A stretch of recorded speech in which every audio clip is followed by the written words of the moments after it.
দুর্গাপুজো চলাকালীন এই সময়কালে ভুলেও গ্রহণ করবেন না এই সবজি।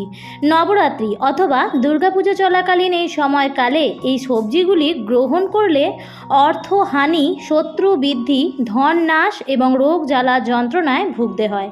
তাই নবরাত্রির এই দুর্গাপুজোর বিশেষ বিশেষ দিনে এই খাবারগুলি খাওয়া থেকে নিজেকে বিরত রাখুন।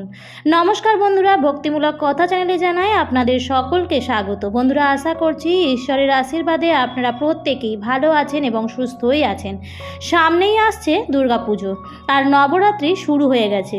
বন্ধুরা, এই খাদ্য খাবারের বিধিনিষেধগুলো দুর্গাপুজো চলাকালীন সময়কালে আমরা একটু অবহেলাই করি। স্বাস্থ্যসম্মতভাবে খাদ্য খাবারের বিধিনিষেধগুলি মেনে চললে সুস্থ শরীর এবং নিরোগ দেহ লাভ করা যায়।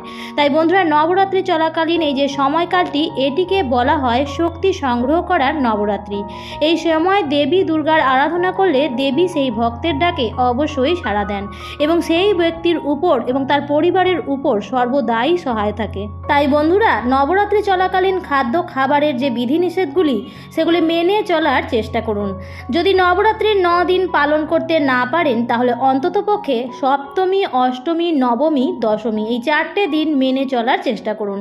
আমার সকল দর্শক বন্ধুদের অনুরোধ করব, আজকের এই ভিডিওটি একদমই স্কিপ না করে সম্পূর্ণ দেখুন এবং দেখার পর যদি ভালো লাগে তাহলে অবশ্যই ভিডিওটিতে একটি লাইক করবেন, কমেন্টসে লিখবেন জয় মা দুর্গার জয় এবং বন্ধুরা ভিডিওটি শেয়ার করবেন আপনাদের নিকট আত্মীয় স্বজন এবং বন্ধু বান্ধবদের সাথে। চলুন বন্ধুরা, আসা যাক মূল পর্বে। 2024 সালে শ্রী শ্রী দুর্গাপুজোর পঞ্চমী পড়েছে 8ই অক্টোবর মঙ্গলবার দিন সকাল 7:09 পর্যন্ত পঞ্চমী থাকছে। ষষ্ঠী পড়েছে 9ই অক্টোবর বুধবার সকাল 7:32 পর্যন্ত। সপ্তমী পড়েছে 10ই অক্টোবর বৃহস্পতিবার সকাল 7:25 পর্যন্ত। মহা অষ্টমী পড়েছে 11ই অক্টোবর শুক্রবার সকাল 6:48 পর্যন্ত। নবমী ও দশমী পড়েছে 12ই অক্টোবর। নবমী সকাল 5:44 পর্যন্ত, তারপর হচ্ছে দশমী। বন্ধুরা, শাস্ত্রমতে এই নবরাত্রির প্রতিপদ অর্থাৎ প্রথম দিন যদি চাল কুমড়ো খান তাহলে অর্থহানি ঘটে। যদি তৃতীয় দিন পটল খান তাহলে সেক্ষেত্রে শত্রু বৃদ্ধি হয়। চতুর্থীর দিন কখনোই মূলো খেতে নেই, এতে ধন নাশ হয়। পঞ্চমীর দিন বেল খাওয়া উচিত নয়, এতে কলঙ্ক লাগে। ষষ্ঠীর দিন নিম পাতা খেলে সন্তান ভাগ্য খারাপ হয় এবং সপ্তমীতে কখনোই তাল গ্রহণ করবেন না, এতে স্বাস্থ্যহানি ঘটে অর্থাৎ রোগ জ্বালা যন্ত্রণায় ভুগতে হয়। অষ্টমীতে নারকেল খেলে মূর্খতা প্রাপ্তি হয়, তাই অষ্টমীর দিন যে কোনো খাবারে নারকেল ব্যবহার করবেন না এবং দশমীর দিন কলমি শাক খেলে গো হত্যার সমতুল্য পাপ লাগে। এ তো গেল তিথি অনুযায়ী খাদ্য খাবারের নিয়ম। তাছাড়াও আরও কিছু কিছু বিশেষ খাবার আছে যেগুলি দুর্গাপুজোর সময় বিশেষ করে ষষ্ঠী থেকে দশমী পর্যন্ত খাওয়া উচিত নয়, সেই বিষয়েও আমি ভিডিওর শেষে বলে দেব। তবে শাস্ত্রমতে এই নবরাত্রি চলাকালীন সময়কালে ভিজে কাপড়ে ভিজে মাথায় সকালে ও সন্ধ্যায় এবং জুতো পরে কখনোই খাবার গ্রহণ করা উচিত নয়। এরই পাশাপাশি এই নবরাত্রির সময়কালে বিশেষ করে মহাষষ্ঠী থেকে বিজয়া দশমী পর্যন্ত যেহেতু সব থেকে গুরুত্বপূর্ণ সময়কাল, তাই এই সময়কালে এমন কিছু কিছু বিষয় রয়েছে যা আমাদের অবশ্যই খেয়াল রাখা প্রয়োজন। এই সময়কালে ঘরের মধ্যেই এমন কিছু কিছু দ্রব্য রয়েছে যা গৃহে কখনোই রাখা উচিত নয়। এগুলি যতটা সম্ভব চেষ্টা করবেন গৃহ থেকে বাইরে দূর করে দিতে। খেয়াল করে দেখবেন আপনার বাড়ির কোনো জায়গায় শুকিয়ে যাওয়া তুলসী গাছ আছে কিনা। যদি থাকে তাহলে পুজোর আগেই সেই শুকিয়ে যাওয়া তুলসী গাছটিকে উপড়ে ফেলে দিন এবং কোনো বহমান জলে সেটিকে ভাসিয়ে দিন। তবে তুলসী গাছ তো সব গাছের টবেই জন্মায়, তাই যদি তুলসী গাছ সজীব থাকে তাহলে কিন্তু সেটিকে তুলতে যাবেন না। দ্বিতীয় বিষয়টি হলো, এই যে দুর্গাপুজোর চলাকালীন সময়ে বিশেষ করে ষষ্ঠী থেকে দশমী পর্যন্ত এই কটা দিন কিন্তু কোনোভাবেই চুল বা নখ কাটবেন না। চেষ্টা করবেন ষষ্ঠীর আগেই এই জিনিসগুলি পরিষ্কার করে ফেলার।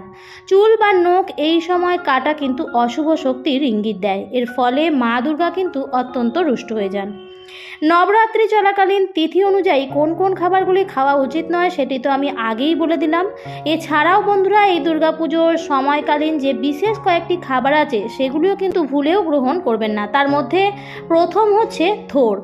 সপ্তমীর দিন সকালবেলায় নবপত্রিকাকে স্নান করানোর প্রথা রয়েছে। এই নবপত্রিকাকে প্রচলিত কথায় কলা বউ বলা হয়। লাল পাড় সাদা শাড়ি পরিয়ে বধূর আকারে গণেশের পাশে দাঁড় করিয়ে দেওয়া হয় বলে একে অনেকেই গণেশের বউও বলে থাকে। তবে কিন্তু এটি সম্পূর্ণ ভুল কথা। এই নবপত্রিকা আসলে গণেশের বউ নয়, বরং মাতা। নবপত্রিকা মূলত 9টি উদ্ভিদ। সেগুলি হলো কদলী বা কলা, কচু, হরিদ্রা বা হলুদ, জয়ন্তী, বিল্ব বা বেল, দারিম্ব বা ডালিম, অশোক, মান ও ধান। নবপত্রিকার 9টি উদ্ভিদ আসলে দুর্গার 9টি বিশেষ রূপের প্রতীক রূপে কল্পিত হয়। তাই নবপত্রিকার 9টি উদ্ভিদের মধ্যে অন্যতম একটি হচ্ছে কলা গাছ। তাই বন্ধুরা দুর্গাপুজো বা নবরাত্রি চলাকালীন এই সময়কালে এই কলা গাছের কাণ্ড অর্থাৎ থোড় ভুলেও খাবেন না। নিরামিষ পদ হলেও নবরাত্রি চলাকালীন সময়কালে যদি আপনারা খেয়ে ফেলেন তাহলে সারা বছর নানা রকম দুঃখ দারিদ্রতায় ভুগতে থাকবেন। দ্বিতীয় যে খাবারটি ভুলেও বাড়িতে বানাবেনও না এবং আপনি নিজেও খাবেন না সেটি হচ্ছে মাছ, মাংস, ডিম, পেঁয়াজ, রসুন অর্থাৎ আমিষ জাতীয় খাবার। বন্ধুরা এই কথাটি শোনার পর হয়তো আপনারা অনেকেই বিরক্ত হবেন, কিন্তু বিরক্ত হলেও কিছু করার নেই, কারণ আমার কাজ আপনাদের কাছে সঠিক তথ্যই তুলে ধরার। দুর্গাপুজো মানেই হচ্ছে আনন্দ উল্লাস। দুর্গাপুজো মানে আমাদের জীবনে অনেক আনন্দ নিয়ে আসে। বন্ধুরা আনন্দে মাতামাতি করতে গিয়ে এটা তো আমাদের ভুললে চলবে না যে এই সময়টি হচ্ছে নবরাত্রির সময়। এই সময় মা দুর্গা কৈলাস পর্বত ছেড়ে এই মর্তধামে আসেন বাপের বাড়িতে। এই সময় বাড়িতে এমন কিছু রান্না করা বা খাওয়াও উচিত নয় যাতে মা দুর্গার আশীর্বাদ থেকে আমরা বঞ্চিত হই।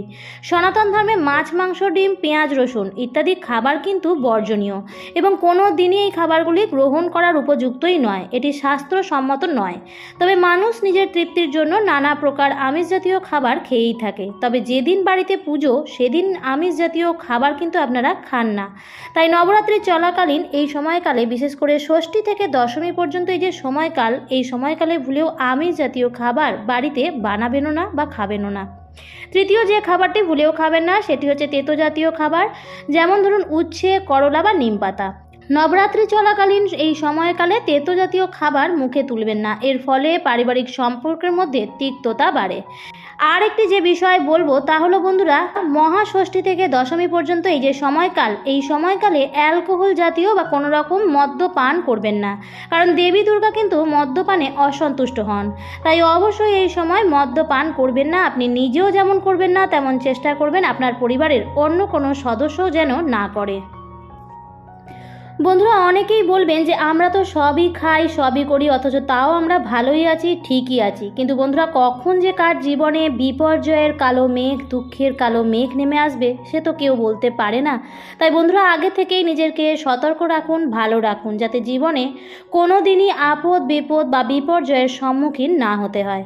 কারণ জীবনে একবার দুঃখের সময় নেমে এলে স্বয়ং ভগবান ছাড়া আর কেউ পাশে থাকবে না। তাই এমন কোনো কাজও করবেন না যাতে আমাদের উপর ভগবান রুষ্ট হয়ে যান। বন্ধুরা আপনারা যদি চান আপনাদের ঘরে পজিটিভ শক্তির আগমন ঘটাতে, আপনাদের জীবনের বাধা বিপত্তিগুলি দূর করে অর্থ আগমনের পথকে প্রশস্ত করতে, তাহলে বাড়িতে এই সমস্ত নিয়মগুলি এবং খাদ্য খাবারের বিধিনিষেধগুলি অবশ্যই মেনে চলার চেষ্টা করুন। আমার আজকের পর্বটি এই পর্যন্তই। ভিডিওটি দেখে যদি ভালো লাগে তাহলে অবশ্যই লাইক, কমেন্ট, শেয়ার করবেন বন্ধুরা। আর যদি চ্যানেলের নতুন হয়ে থাকেন অর্থাৎ এই ভিডিওটি যদি আপনি আজ প্রথম দেখে থাকেন তাহলে অবশ্যই চ্যানেলটিকে সাবস্ক্রাইব করে আমার সাথে থাকুন। দেখা হবে পরবর্তী নতুন কোনো ভিডিওতে। ভালো থাকবেন, সুস্থ থাকবেন। ধন্যবাদ।